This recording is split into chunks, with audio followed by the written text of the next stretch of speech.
your skin, that shit is popping, girl. Body on 10, damn, you got it, girl. You gotta boss up. Getting them checks, living your best. Racks up. Oh, keep walking with confidence. Effortlessly, you let them know who is in command. You just that and more. Don't forget it. God worked hard on you for sure. Lexus, Exodus. Shout out to my exes.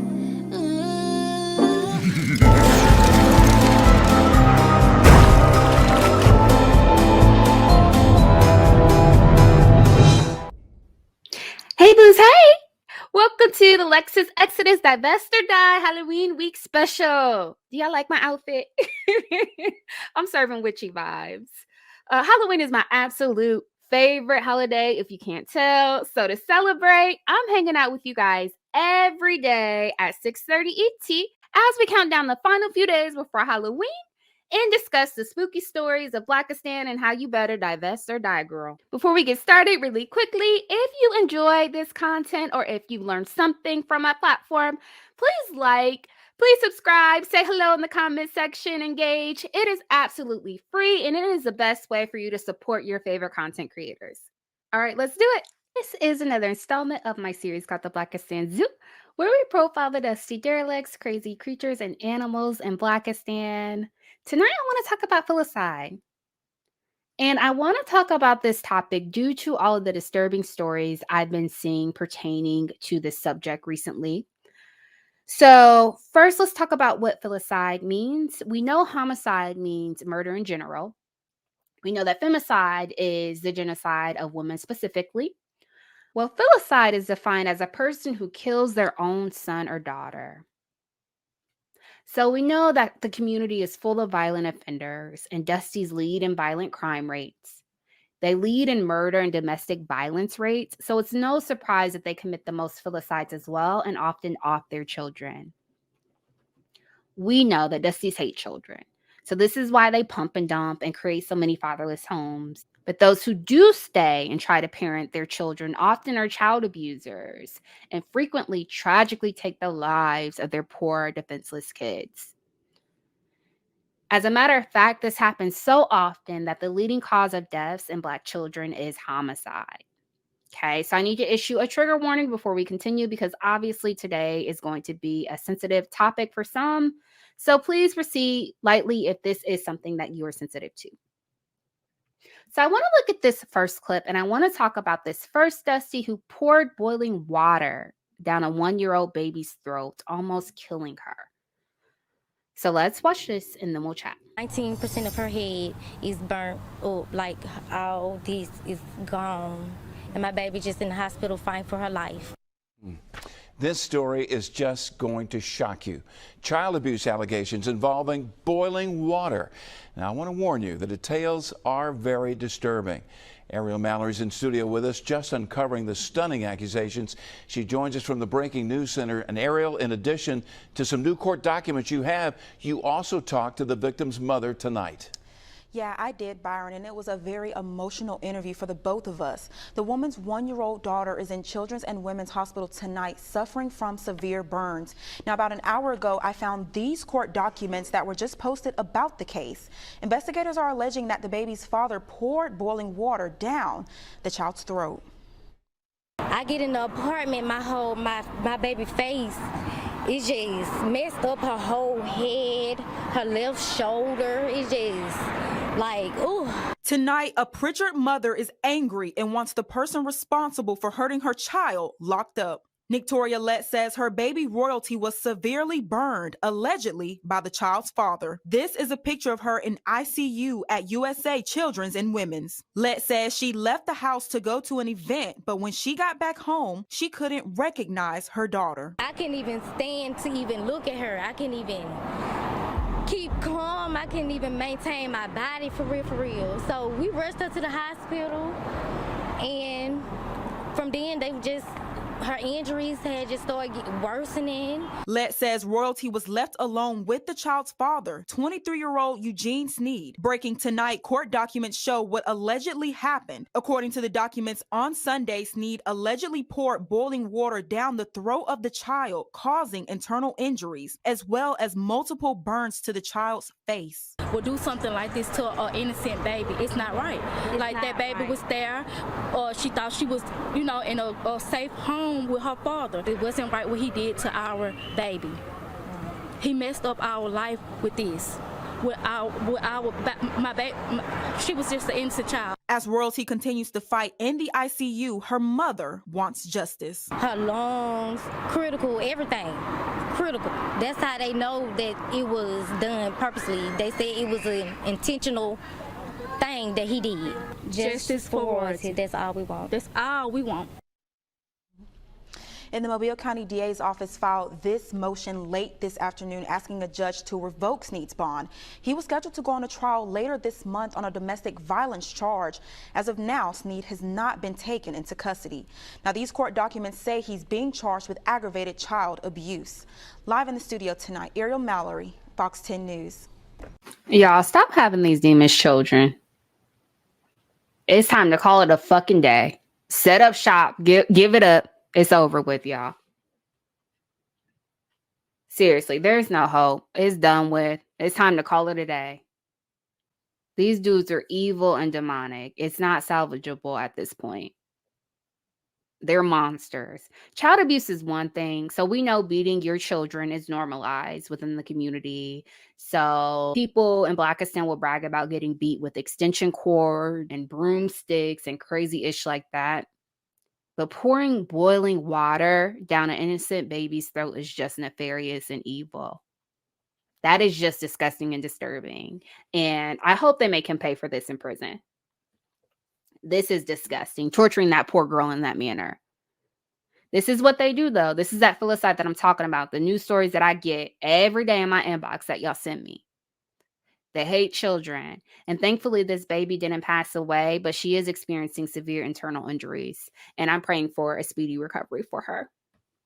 Okay. I want to get into this next story about this Dusty who almost killed his daughter and caused brain damage from brutally beating her. Yeah, so let's watch this and then we'll chat. A rising rapper from Atlanta is accused of beating his 4-year-old daughter so badly she hasn't opened her eyes in months. Her whole right side of her brain was damaged. Now the child's mother is speaking out for the first time with shocking new details and allegations. I'm Justin Carter. This is TSR Investigates.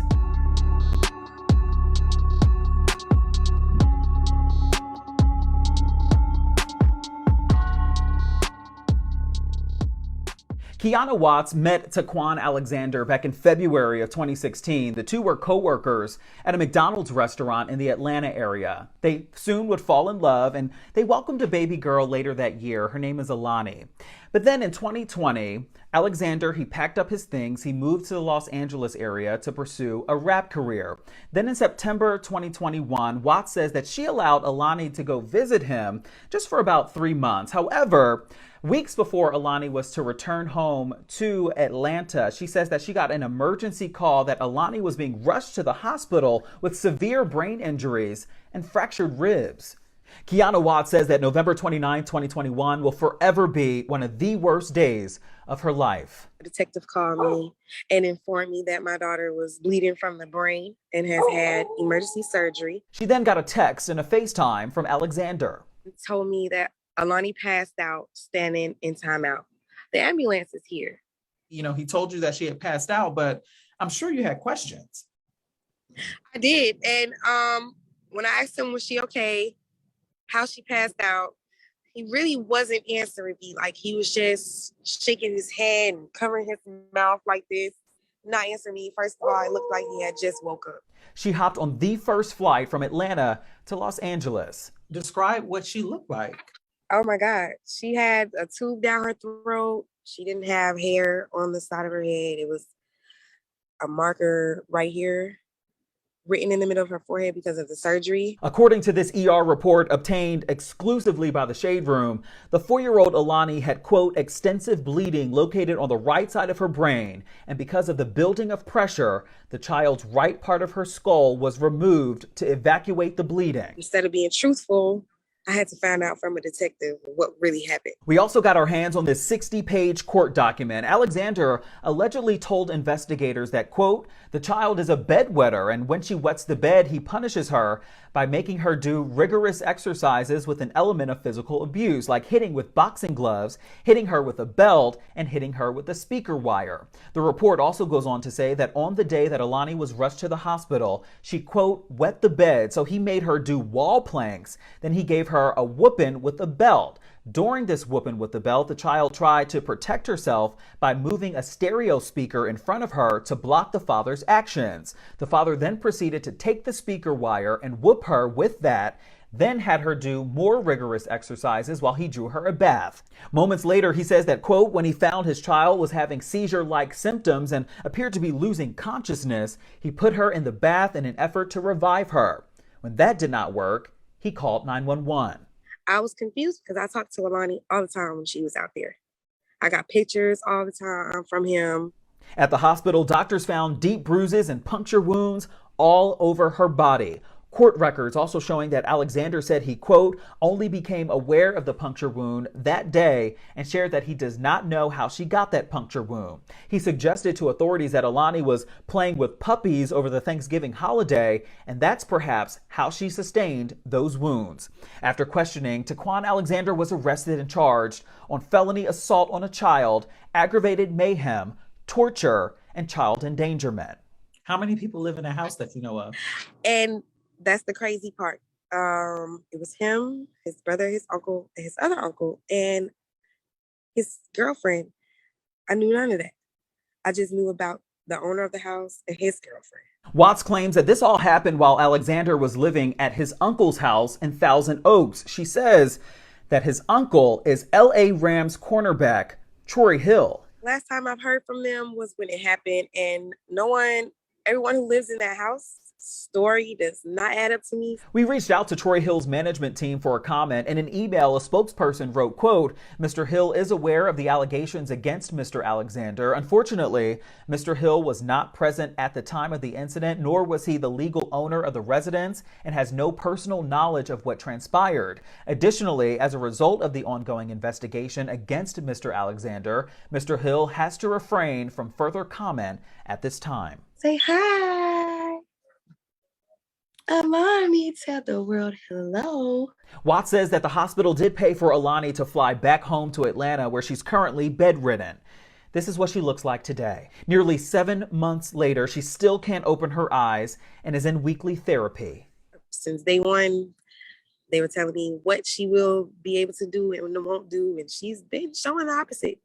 Everybody said they miss Alani. She was the life of the party, like her mom. But I know my baby's going to be whole again. There is a GoFundMe campaign set up to help out with Alani's mounting medical bills. It's raised just under $2,000 so far. We did also hear back from the Sheriff's Department. They say in addition to those child abuse charges, they also found an unsecured assault rifle and a handgun inside of Alexander's bedroom at the time. So consequently, he also faces 4 additional weapons charges and is due back in court July 7th for a preliminary hearing.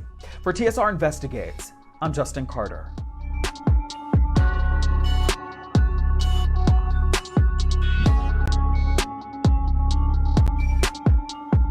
So I'm going to pause right there. This subject matter is way too graphic and way too sensitive to put on the public platform.